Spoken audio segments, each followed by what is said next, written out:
Amen. Lift up your two hands to heaven and thank God for the privilege to be in His house again today.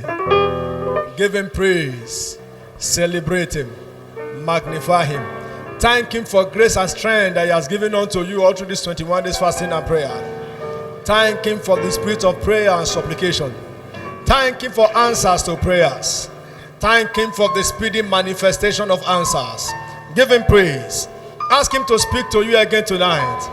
Ask Him to appear to you again as He appeared unto Samuel in Shiloh. In Jesus' precious name we pray. Lord, we give you praise tonight. Appear to us again by your word. No one returns from this meeting without a definite encounter. Lord, use my voice to reconstruct and restructure somebody's destiny. In Jesus' precious name. Put those blessed hands together for Jesus and please be seated. Glory to God. It's a great privilege indeed for me tonight, given to me by God through his servant, my father, our resident pastor, to present the word of God to you today. I appreciate this privilege and I say that the grace of God upon his servant remain ever fresh in the name of Jesus Christ. Tonight we shall continue the teaching series that God's servant began yesterday. We serve a God of sudden visitation. It began by saying that the Father, the Son, and the Holy Ghost are one. The word of God says in 1 John chapter 5, verse 7, for there are three that bear record in heaven, the Father, the Word, and the Holy Ghost, and these three are one. And the Holy Ghost is in charge of the affairs of the kingdom of God on the earth. Jesus says in John chapter 16, verse 7, that I will send him unto you. That is, we have the Father, the Son, and the Holy Ghost. And the Holy Ghost is in charge of the affairs of God on the earth. Jesus has sent him to us. And the Holy Ghost, part of the way he performs his duty is to appear suddenly. He visits men with sudden visitation. After Jesus declared that he sent the Holy Ghost, the first time the Holy Ghost appeared to the disciples in the book of Acts chapter 2 from verse 1 to 4, he appeared suddenly. Acts chapter 2 verse 1, the Bible says, and when the day of Pentecost was fully come, they were all with one accord in one place, and suddenly there came a sound from heaven, as of a rushing mighty wind, and it filled up the house where they were sitting. And there appeared unto them cloven tongues like as of fire, and it sat upon each of them. And they were all filled with the Holy Ghost. That was his first appearance. He demonstrated it by appearing suddenly. He will give somebody that kind of experience again tonight. Among others, the altar of prayer and fasting is a platform for encounter with divine visitation. If you want to encounter this divine visitation, prayer and fasting is one of the platforms. In Isaiah chapter 58, our anchor scripture for the month, Isaiah 58 verse 6 and verse 9, it said, is not this the fast that I have chosen? Then shall thou call, and the Lord shall answer. Thou shalt cry, and he shall say, here I am. This is the fast that I have chosen. When you engage in it, then suddenly you see my appearance. In other words, this sudden God can be initiated. You can initiate the suddenly of the Holy Ghost by engaging in prayer and fasting. Suddenly. God's servant told us this afternoon that we don't need to wait till the end of the prayer and fasting to start to see the sudden move of the Holy Ghost. That we can start engaging now. And I pray that in this meeting, the suddenly of the Holy Ghost will begin to manifest in our lives. In the name of Jesus Christ. Among other things, divine visitation has proved to be a launching pad into the realm of breaking limits. Divine visitation. In Deuteronomy 34, verse 10 to 12, we saw how God manifested himself in the life of Moses after he gave him a divine visitation. Moses was not expecting that visitation. He only went to take off animals, and suddenly God appeared to him and he became a terror in Egypt. Glory to God. So we are looking deeply. We serve a God of sudden visitation. Malachi chapter 3, verse 1 to 4. He said, behold, I will send my messenger. That's what Jesus has said. I will send my messenger, and he shall prepare the way before me. And the Lord, whom ye seek, shall suddenly come to his temple. The Lord. Somebody say the Lord. Say the Lord. So we have established the fact that the Holy Ghost is God. The Holy Ghost is God himself. We have the Father, the Son, and the Holy Ghost, the same person. And so he is the Lord. He said, this Lord that I seek will appear suddenly. That is one of the major ways that it appears to man. It will appear to us again today. In the name of Jesus Christ. And tonight, let's look briefly at limit breakers that are product of divine visitation in scriptures. Those that broke limits in scriptures that we can connect to. One of them is Sarah. In Genesis chapter 21, verse 1 to 6, Bible says, and the Lord visited Sarah. You see it again, the Lord. That's the Holy Ghost. The Lord. And the Lord visited Sarah. And he said, as he has said, and the Lord did unto Sarah as he has spoken. For Sarah conceived and bare Abraham a son in his old age, at the set time of which the Lord has spoken unto him. Sarah conceived and bare a son. Please understand that what happened to Sarah was a sudden visitation. It was a sudden visitation that nobody has ever imagined. He said, the Lord, because it is God that appears to people to visit them and change their story. No wonder she said in verse 6 that the Lord has made me to laugh, so that all that hear will laugh with me. Somebody's story is changing. In the name of Jesus Christ. Another example of divine visitation is Moses. Moses went about taking care of sheep, and right there in the burning bush, without expecting it, God appeared and turned Moses, that was running away from Egypt, running from Pharaoh, turned him to become a god to Pharaoh. Bible says in Exodus chapter 7 verse 1, and the Lord said unto Moses, see, I have made thee a god unto Pharaoh. The same Pharaoh was afraid of. When sudden power came on him, he became a god unto Pharaoh. That same spirit is released on us tonight in the name of Jesus Christ. What does divine visitation offer? Divine visitation, what does it offer? Number one, it turns our impossible situation around. Divine visitation turns our impossible situation around. And know that it's the Holy Ghost that causes divine visitation. Now the story of Sarah that we read earlier, Bible says, and the Lord visited Sarah as he has said. It was a visitation. And did unto Sarah as he has spoken. When God visits people, he does something. God does not visit anybody without doing anything. And by the visitations we have been receiving on this mountain, God shall begin to do great things. Now, this case of Sarah was an impossible case. Sarah was 90 years old. And the Bible speaking in verse 2, for Sarah conceived and bare Abraham a son in his old age. I picked there three things. Sarah conceived. Sarah at the age of 90 has passed menopause. I like to say she has passed womenopause. She has even passed gasnopause. There was no pause. She was not feeling anything. As a matter of fact, she said to the angels that my Lord had no pleasure in him anymore. That is to say, you know, me as a young man now, if you tickle me, I will feel it.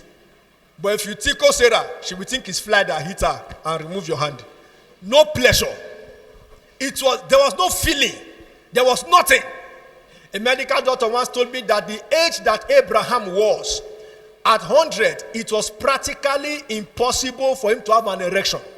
That even if he has an erection, he cannot sustain it to impregnate a woman. That was an impossible situation. But God visited Sarah and she conceived. She did not only conceive, she was supposed to deliver with a CS. Because she was old at 90. But the Bible said that she did not only conceive, she bare. She brought to bear. She delivered by herself. And the Bible concluded that she did not only deliver, she delivered a man child in the season where male persons were very important. God will perfect your testimony. In the name of Jesus Christ. And Sarah said in verse 6, God has made me to laugh, so that all that hear will laugh with me. I was trying to imagine that situation. The story of Sarah, what I interpret that verse to mean, it's not that God has done something that make me to laugh, like people that hear will laugh. Her story was a laughing matter. It's like telling somebody, you know that old woman who opposite our house, that woman with this walking stick, she born this morning, they will laugh. It's a laughing matter. It's something that makes people to laugh. This guy are not serious. You know, when people crack joke, they crack joke with something that is not possible so that you can laugh. So that was her case. He said, but God has turned this thing to a laughter for me. God is turning somebody's story tonight. In the name of Jesus Christ. In 2 Chronicles chapter 20, from verse 3 to 24, the man, Jehoshaphat, had the same difficult situation. 3 nations ganged up against him. Now, understand that Judah was not a country. If you have to look at Judah and Nigeria, Judah is like a state in a country. It's like, let's say, Delta State inside Nigeria. And you now tell me that Iran, Iraq, and Dubai want to fight only Delta State inside Nigeria. How do we survive it? That was the situation that they had. It was tough. It was impossible. And God said in verse 15, he said, thus saith the Lord unto you, be not afraid, nor be dismayed, by reason of this great multitude. For the battle is not yours, but God. Tomorrow, go ye down against them. That is a laughing matter. Now, God himself recognized that they were a multitude. They were not just a multitude, they were a great multitude. So they were a multitude that was great. On every side, there is no way Judah can defeat them. Man, this is our God like doing impossible things. Now, when things are impossible, that is when God comes to manifest himself. He will manifest himself in your life. In the name of Jesus Christ. And the Bible concludes in that chapter by saying in verse 24, and when Judah came toward the watchtower in the wilderness, they looked unto the multitude, and behold, they were dead bodies falling to the earth, and none escaped. Isn't our God a great God? I say, isn't our God a great God? He's a wonderful God. He likes to do impossible things. He likes to do impossible things. He will yet do it again in your life in the name of Jesus Christ. What does divine visitation offer us? Number 2, it tests our confidence in God. Divine visitation, when God visits you, it tests your confidence. You had the testimony that God's servant gave yesterday, that he told his wife, you must be pregnant because I have found something from God's word. God's word said in every labor there is profit. So the confidence was different. It's not let's do as usual. And this confidence is fresh because I have received a visitation from God. God is visiting somebody again tonight. I say God is visiting someone in this meeting tonight. Acts chapter 27, verse 23 to 25. For there stood by me this night, Paul was speaking, the angel of God, whose I am and whom I serve, saying, fear not, Paul. Thou must be brought before Caesar. And lo, God hath given thee all them that sail with thee. Wherefore, sirs, be of good cheer. For I believe God, that it shall be even as it was told me. May I like this. Paul was a prisoner. He was the one that was imprisoned. But by a divine visitation, he found out that he was not only a prisoner, he was not just a prisoner, he was a prisoner with a difference. As a matter of fact, other prisoners were under him. The captain of the prisoners, the prison warder were under him. He said, God has given them to you. They don't understand who you are. They think they are the one pitying you. They don't know you are the one pitying them. In fact, God is sparing their life because of you. That is what divine visitation can do. Paul was speaking confidently to even the warder, to even the captain. You are alive because of me. You do any other, I change my mind, you drown. But glory to God. I say glory to God. Hebrews 10:35. He said, cast not away therefore your confidence, which hath great recompense of reward. Let your confidence be intact. Let your confidence be solid. God told us this morning that we need hope, that without hope, faith cannot deliver. So let your confidence be solid in God. This is what God has said. You believe him, he will bring his word to pass. And let me round up by telling you that you don't need to bother your head about how it's going to happen. Stop thinking about how it will happen. Who is God going to use? Who do I know? Wait till I even know. I not go school. I not get anybody. I not get money. How you want to take happen? We not get any family member where they feel help person. Stop bothering your head about it. God can use anybody, anywhere to make anything happen. God can use anybody, anywhere He can raise up stones. I mean, the God that divided the Red Sea, can He not make this happen for you? The God that brought quails in the desert, can He not make anything happen to you? God will turn your story around in the name of Jesus Christ. So expect your own sordid visitation this week. I say expect your own sordid visitation this week.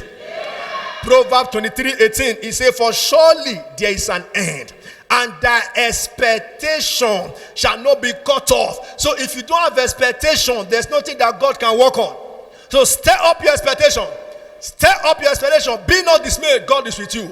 Because the battle is not ours. The battle belongs to God. He has fought the battle and has given us the victory in the name of Jesus Christ. Rest on your feet this evening and give God praise for the word that you have heard.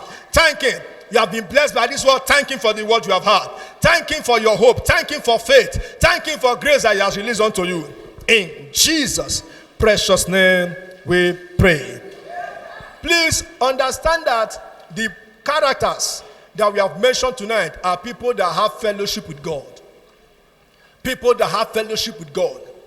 If you don't have a fellowship with God, you cannot understand the voice of God. You cannot understand divine leading. The devil may even be speaking to you and you think it's God because you don't know God's voice. He said, my sheep heareth my voice. A stranger's voice they will not follow. So you have to first be his sheep before you can hear his voice. So tonight you want to be his sheep. You want to say, Jesus, I'm surrendering my life to you so that I can hear your voice, so that I can be divinely guided, that I can be directed by you. Please come forward, I'll pray for you. You want to give your life to Jesus? It's an opportunity for you. It's a privilege to be identified with Jesus. It's a great privilege. Or you have been born again before, but now you want to make it right with Christ. Something went wrong. You left Jesus. You want to come back to Him. Come forward, I'll pray for you quickly. And God's about to pray a blessing upon your life. You are coming forward, please come quickly. Hallelujah. Put those hands together for Jesus.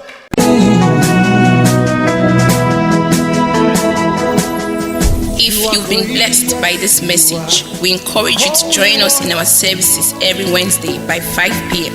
and Sundays by 7:30 a.m. at Winners Chapel, number 1 Winners Way off Tomorrow Road. God bless you.